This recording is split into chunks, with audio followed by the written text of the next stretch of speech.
Fox News did a recent interview with Bob. Bob is the former CEO of Home Depot and Chrysler. Honestly, Bob should run for politics. He's got the formula down. You'll see. They also weighing possible tariff exemptions for imported car parts, giving auto companies more time to set up U.S. manufacturing. I'm looking at something to help some of the car companies where they're switching to parts that were made in Canada, Mexico, and other places, and they need a little bit of time because they're going to make them here, but they need a little bit of time. So first of all, that's a very vague answer to give when you're even talking about cars and how they're made and who sources what. To say that they need more time for the tariffs to kick in, how much more time are we talking? In order for them to have enough time to reshore and to do the things that he wants to do with these tariffs, how much time is he willing to give them?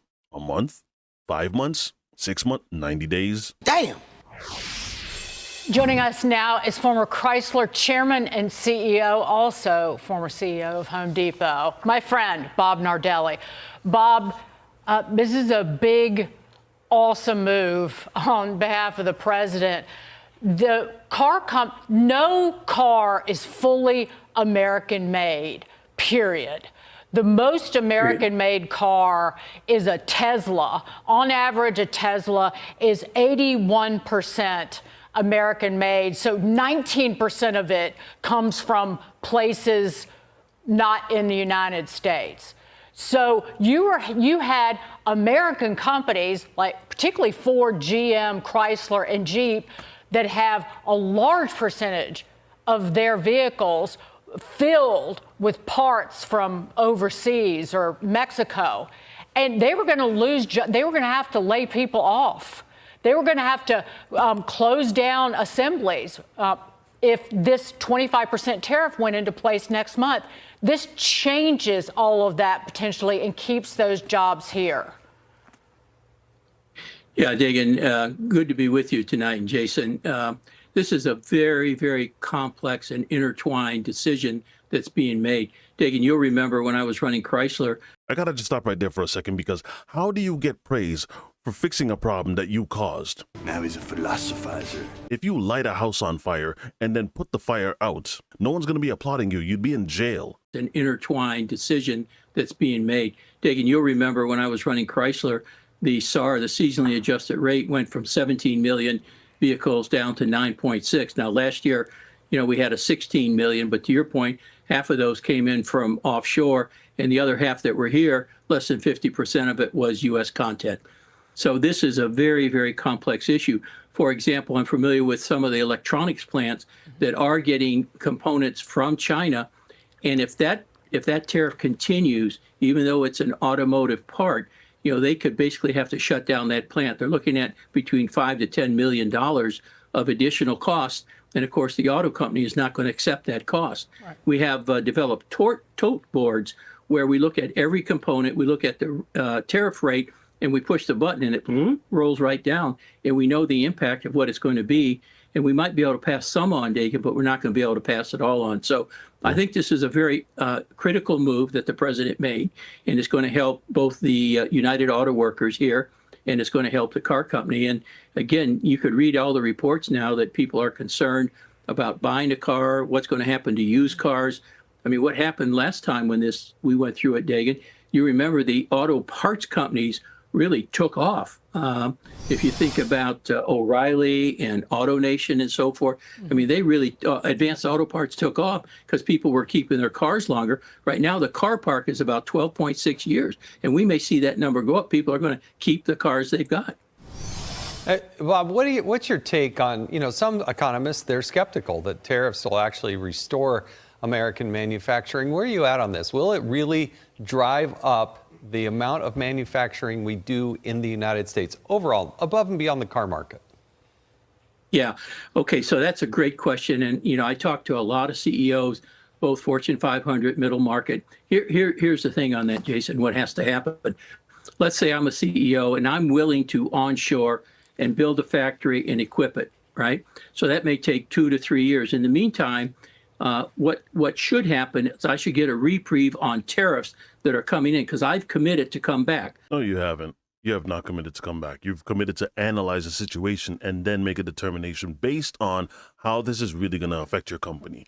You have not committed to come back. A commitment is a shovel in the ground. A commitment is actual moves being made. That's a commitment. You've committed to analyze.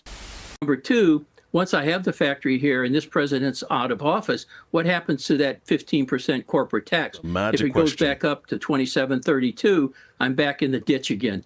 So there has to be some extension of what we're talking about here to reshore and give the confidence to attract, motivate, and retain those factories here, Jason. That has to happen. And one of the things no one's talking about, how is any of this going to be tracked? Are we going to have cargo ships 40 miles offshore bouncing around like we did during COVID?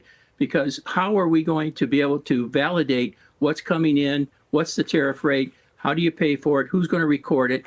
I can see tremendous confusion here as we work through this process. He's right. The reason why I say that he's absolutely correct when you're talking about the complex process of reshoring, building a new manufacturing facility involves a dizzying set of steps, including programming, site selection, and acquisition, followed by architecture, engineering, and construction team selection. Additional delays can come into play during the design phase with the need for state and local permitting and environmental reviews. Yes, when you're building a company or doing things that people disagree with, you can run into protesters that are willing to do things like this.